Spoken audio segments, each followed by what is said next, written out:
Estamos viendo cómo la teoría de la argumentación nos permite dar cuenta de diversos enfoques acerca de cómo pueden ser abordados los argumentos. Como ya lo sabes, hay argumentos que pueden ser analizados bajo el enfoque formal, el enfoque del cálculo, de la simbolización y del empleo de leyes. Pero ese mismo argumento también puede ser analizado bajo el enfoque material, enfoque que va a determinar la verdad o la falsedad de las proposiciones que componen el argumento, de acuerdo con que si corresponden o no con la realidad. También está el enfoque pragmático, aquel enfoque en el cual hay un propósito en el argumento. Si se logra el objetivo, entonces el argumento es válido. Si no se logra el objetivo, pues no es válido. Dentro del enfoque pragmático tenemos el asunto de la retórica, que es donde el argumento busca persuadir, o el asunto de la dialéctica, que es donde los argumentos buscan ser establecidos a través de síntesis, a través de acuerdos.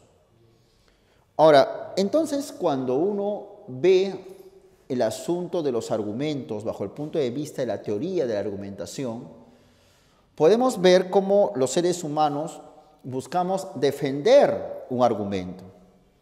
Si una persona está convencida de que existe Dios, de seguro va a querer defender la tesis de que Dios existe. Quizás alguna vez nosotros hemos recibido la visita de un amigo, un compatriota, testigo de Jehová. Y está bien. Se le escucha lo que él habla, él apela a la Biblia, a que debemos de cambiar algunos hábitos, etc. Entonces, es obvio que este señor, este amigo, está buscando persuadirnos, está buscando que nosotros aceptemos su fe. De seguro también hemos encontrado personas que rechazan la religión, que la consideran algo pues, negativo, algo que no debe existir, debe ser salido de la sociedad, y también tienen sus argumentos, ¿no?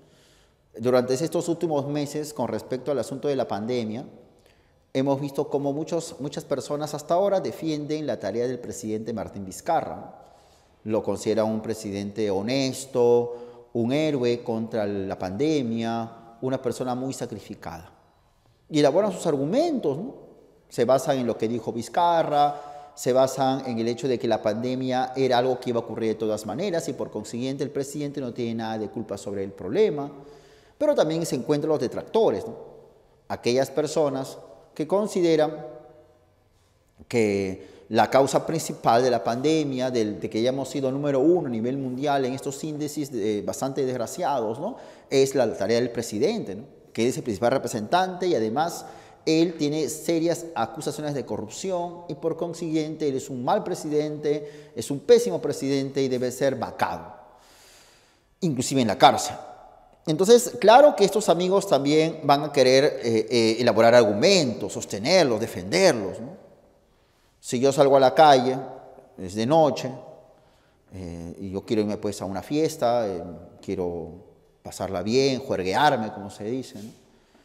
Y yo salgo a la calle cuando pues, es tarde, ¿no? Son las 12 de la noche, y yo salgo de mi casa, y por mi barrio es peligroso, y yo, no importa, quiero juerguearme, pues, ¿no? Y salgo y camino por unas cuadras y me asaltan, me quitan mi celular y me golpean. Es obvio que ese ladrón, pues esas personas, esos malhechores merecen una sanción, no deben de robar ni pegar a nadie. Pero también es importante que yo tenga una responsabilidad del hecho, ¿o no? Al fin y al cabo, yo decidí salir. Irse a una juerga no es algo vital, no estoy yéndome a trabajar, no, estoy yéndome a una fiesta, a gastar mi plata y pues emborracharme, vamos a decirlo así, ¿no? Entonces yo tengo una responsabilidad y salí de noche, ¿no? Pude no haber ido a la fiesta. ¿Por qué tengo que ir a la fiesta? ¿Qué me pasaba? Entonces tengo una responsabilidad, si bien es cierto, el ladrón tiene que ir preso, pero es mi responsabilidad también. Entonces, como decimos vulgarmente, la culpa también es mía, ¿no? No era tan urgente ir a una fiesta. ¿Qué de urgente tiene una fiesta? Igual, sea varón o sea una mujer, ¿no? Una señora sale, o una chica sale a la calle, a la discoteca, a la fiesta, y le asaltan, le pegan. Es obvio que el malhechor también tiene su responsabilidad, de hecho, y tiene que ir preso, ¿no? Pero la chica también, pues, si ella va a una fiesta y se emborracha o está con personas de dudosa procedencia y se queda amanecida o borracha tomando, pues se arriesga a que le pase cosas, ¿no? ¿No es cierto o no? Entonces, eso también hay que evaluarlo bajo la lógica de los argumentos, ¿no? Porque cuando un hombre se va a la fiesta y lo saltan, sí puede ser responsable, ¿no? Como todo el mundo debe ser responsable, pero ¿por qué cuando es una mujer como que se les exime un poco de esa responsabilidad y más se le enfoca al agresor, ¿no? O a los agresores? Entonces, son esas cosas en las cuales los seres humanos podemos establecer argumentos a favor o en contra de las tesis, ¿no? Entonces, acá tenemos un argumento, por ejemplo, ¿no? Si a las 10 personas se le inculcan la vacuna, se le inoculan la vacuna, entonces ellos se curan del COVID-19. Tú sabes de que actualmente se están probando la vacuna contra el COVID. En San Marcos, hace un tiempo, se estaban pidiendo voluntarios, ¿no? Para que puedan ser inoculados la vacuna traída desde China. Entonces tenemos esta hipótesis, ¿no? Si a las 10 personas que han venido y han sido seleccionadas, que están ahí en el laboratorio de San Marcos, se le inocula la vacuna a ellos, entonces ellos se curan del COVID-19.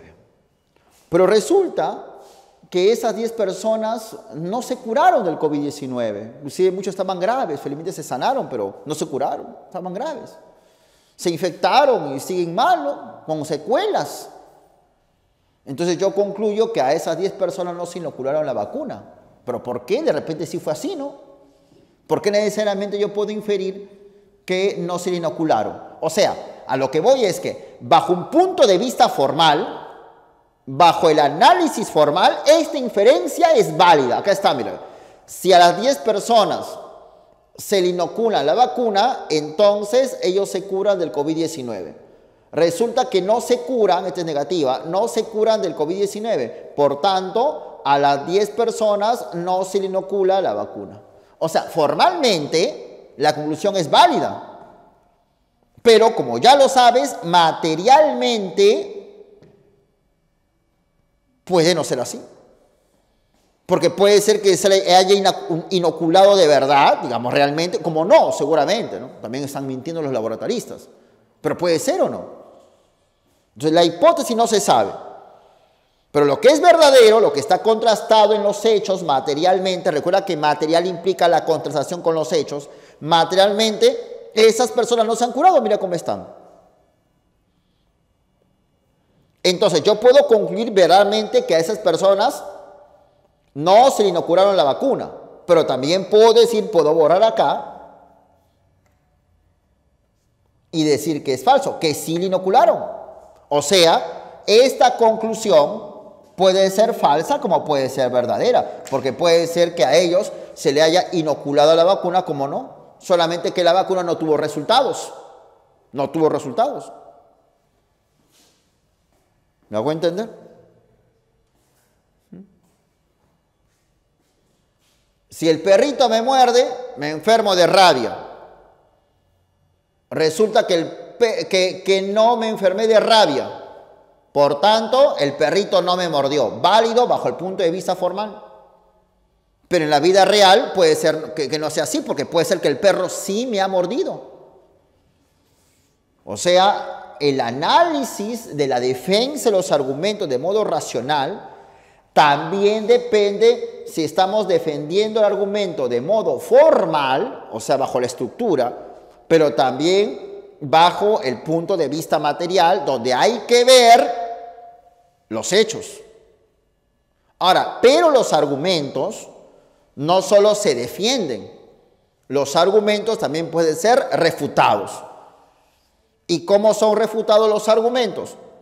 Demostrando que la conclusión no se deriva de la premisa, evidentemente, ¿no? Evidentemente. Si yo digo, por ejemplo, si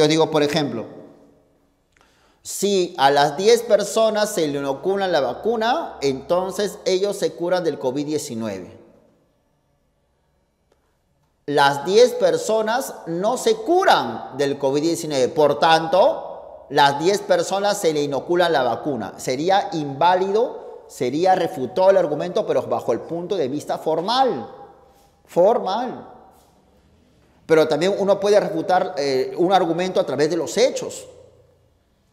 Entonces, los hechos demuestran de que la Tierra gira alrededor del Sol y que la Tierra es esférica.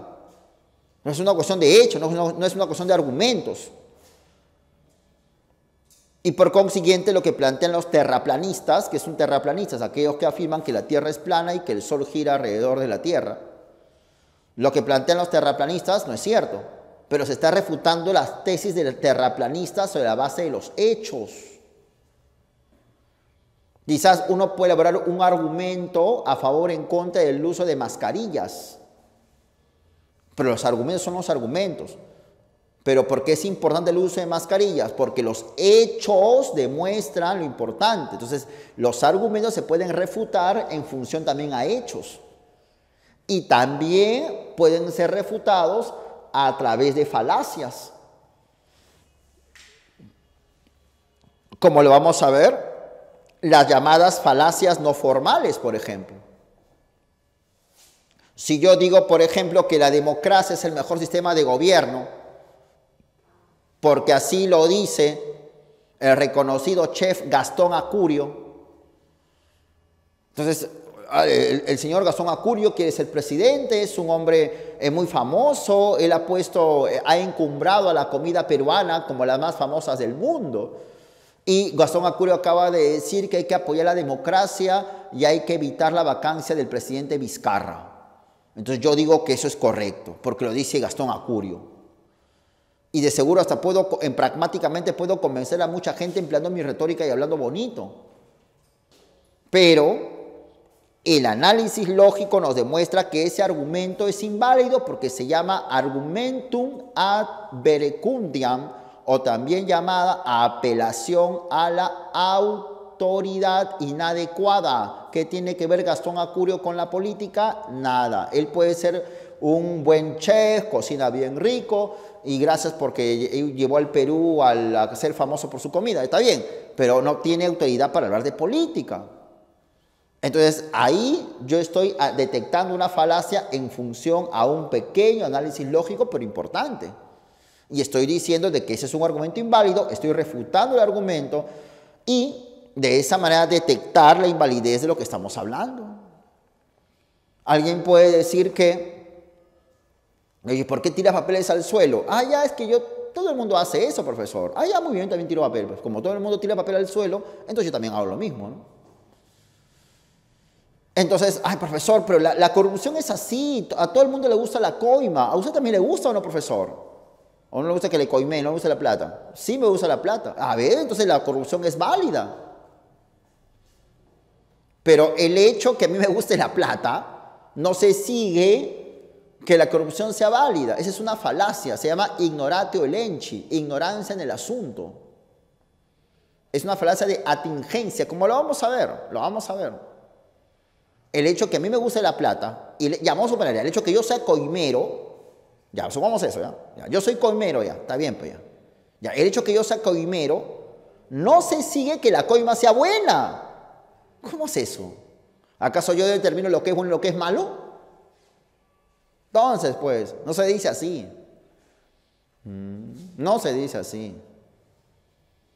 Entonces, uno puede decir, hay que vacar al presidente por sus actos de corrupción. De repente viene un amigo y dice, ah, profesor, pero usted es fujimorista, ¿no? Usted debe ser fujimorista, por eso habla así. Y lo dicen, hay mucha gente que habla de esa manera. Usted debe ser fujimorista, por eso critica tanto al presidente Vizcarra. Usted debe ser aprista. Yo lo he visto en Alfonso Ugarte.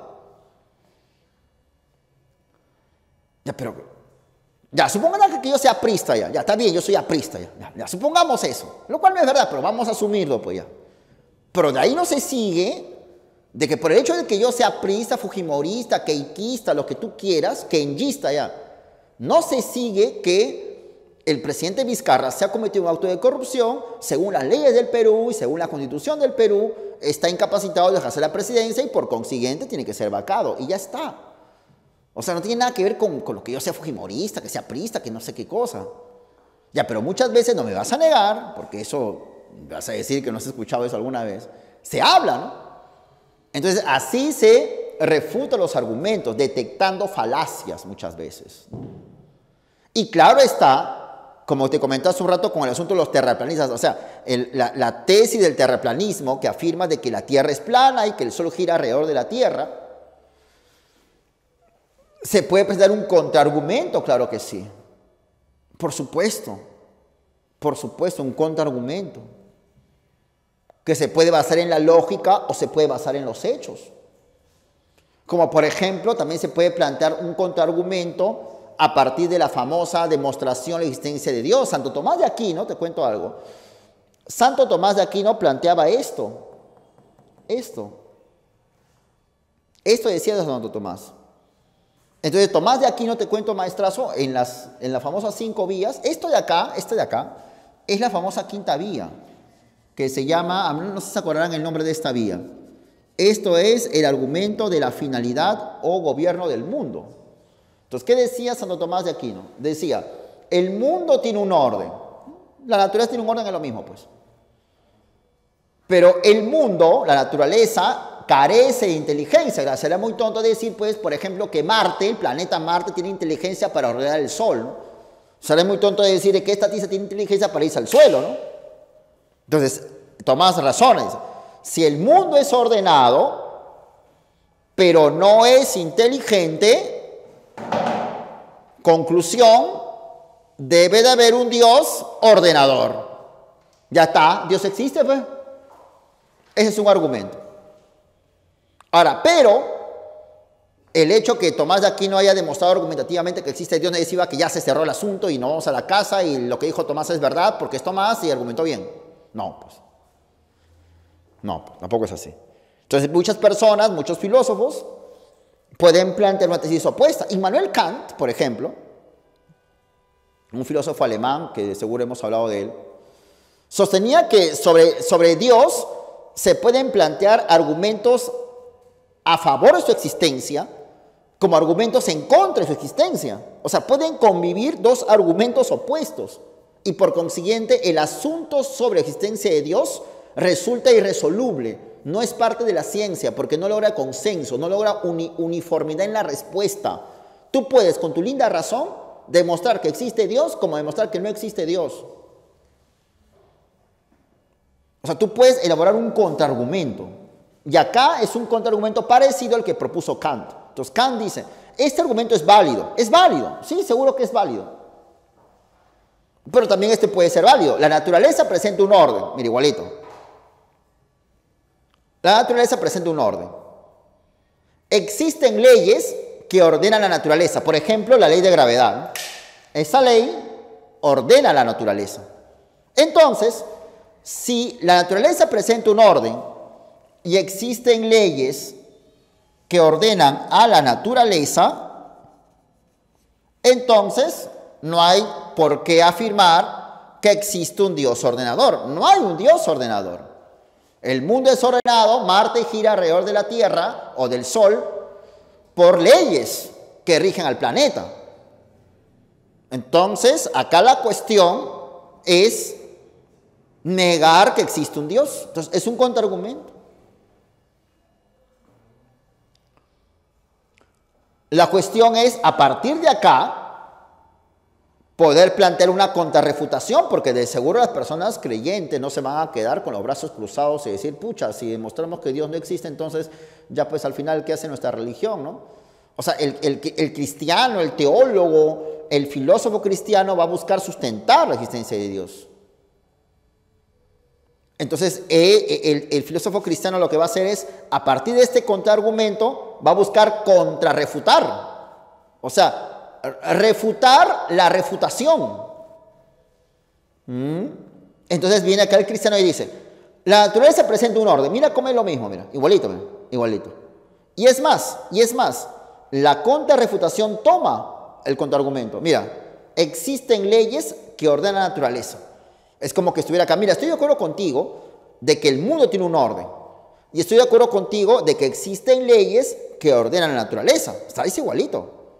Pero acá viene la contrarrefutación más clara. Pero esas leyes son muestra de una inteligencia y no son inteligentes. Será muy tonto sostener que la gravedad es inteligente. No, la gravedad no es inteligente.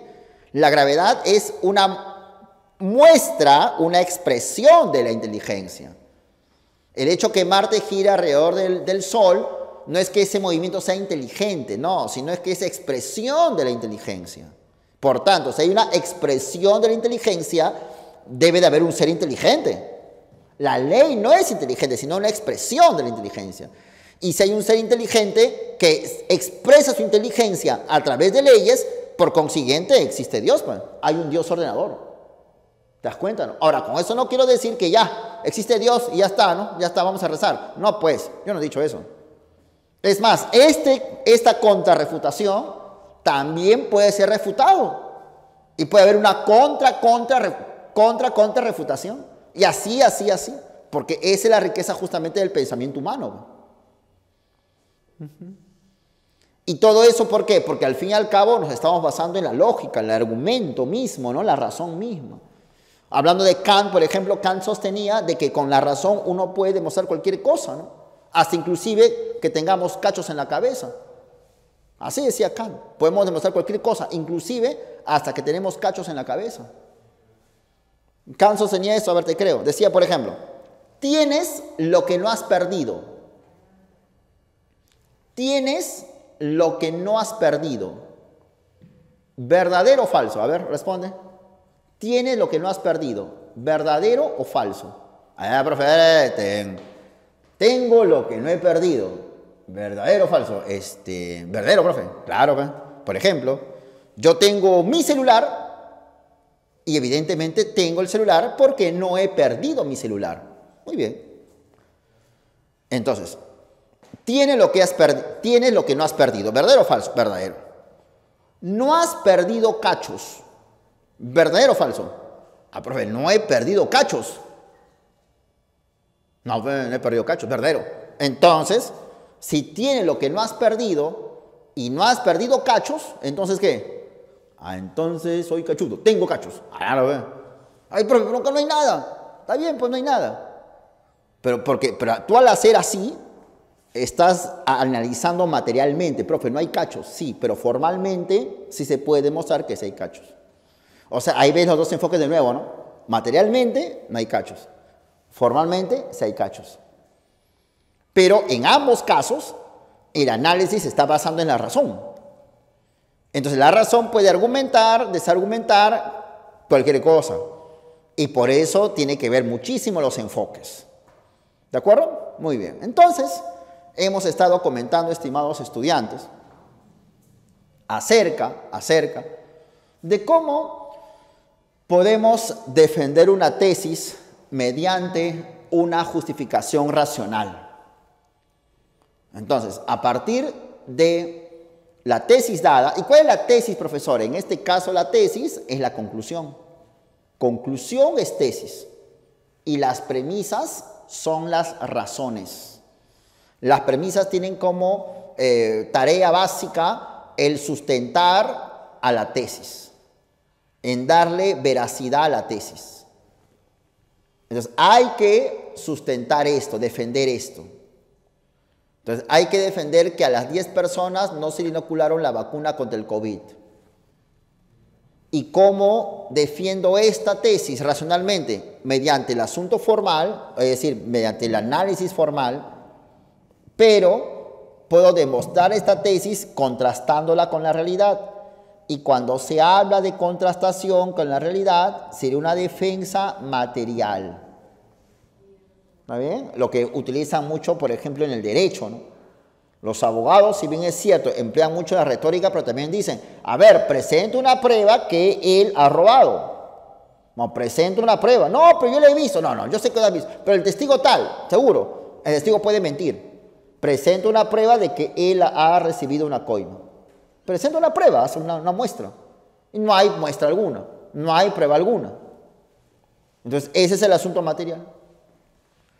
Ahora, y los argumentos, al fin y al cabo, pueden ser refutados.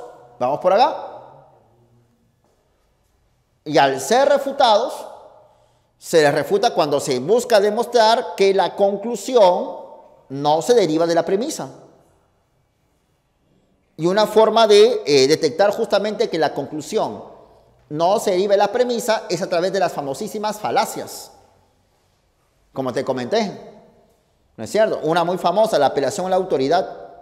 Porque lo dijo alguien muy famoso, entonces es verdad. No necesariamente. Y si tú detectas eso y explicas eso, estás refutando el argumento. La democracia es el mejor sistema de gobierno porque lo dice el Papa. El Papa puede ser autoridad religiosa, pero no es autoridad en todo. Ya si hablas así, estás refutando el argumento. Pero una forma bien interesante de establecer una cadena de refutaciones es a través de esto, ¿no? Planteando contraargumentaciones. Entonces, un argumento dado puede tener su opuesto. Mira la conclusión. Y mira cómo el contraargumento parte del argumento, ¿no? Mira cómo coinciden, mira. Ahí está clarito. Acá sí discrepan y obviamente la conclusión es opuesta. Pero a la vez, este contraargumento puede tener su contrarrefutación. Mira, ve, ¿en qué se parecen? Mira, igualito. Mira, igualito. ¿Te das cuenta? O sea, toma lo anterior. Pero ya, pues, agrega más cosas para plantear lo contrario, ¿no? Que sería la tesis inicial, ¿no? Como una dialéctica. Esa más justamente es dialéctica, pues. Pero, y repito, y te lo dije, y esto no acaba acá. No, esto es hacia el infinito. Eso no acaba nunca. A no ser que se establezca un consenso, pues, o una verdad permanente. Pero si no, uno puede elevar argumentos, sin parar, porque justamente es la riqueza del lenguaje y la riqueza de la lógica que nos invita justamente a establecer una infinidad de argumentos. ¿Hasta qué sería nuestro tema sobre la argumentación?